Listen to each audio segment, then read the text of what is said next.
Lurking in waters off Sydney, an unusual sight. 3 Chinese military ships travelling further south than they ever have before. We are aware of this task group. We are monitoring this task group very closely. It is, as I understand it, operating in international waters. Australia's Defence Department was watching closely, announcing on February 13 the flotilla was under observation, 300 nautical miles off the Australian coast. But despite the Defence Force supposedly monitoring them, Australia had no idea the ships had opened fire. Instead, it was the pilot of a commercial passenger jet who first sounded the alarm. At 9:58 a.m, the pilot of Virgin Flight 161 from Sydney to Queenstown heard a warning from the warships over the radio about the live fire exercises.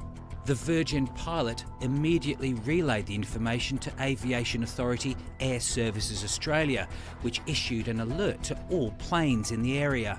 The only way you knew about this was because a Virgin pilot heard about it and called in.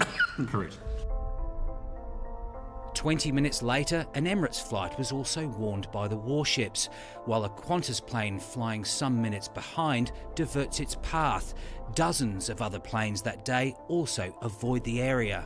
So you were ahead of Defence on this? I wouldn't say we were ahead. It's not a... We became aware of the situation because Alarmingly, the Australian Defence Force knew nothing until 30 minutes after the Chinese ships began their live fire exercise, when Air Services Australia raised the alarm.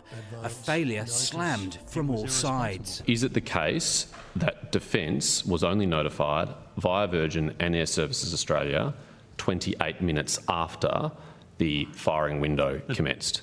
Yes. The notification was that call that had made from when the firing window opened, and that, in our view, is inadequate notification. That's not inadequate, it's after it started. It was extraordinary that the Prime Minister and Defence Minister told us they'd put in place an unprecedented surveillance operation around these 3 warships, and then to have the head of our military, Admiral Johnson, tell the Parliament, under oath I might add, that he didn't know whether live firing had happened on the Friday.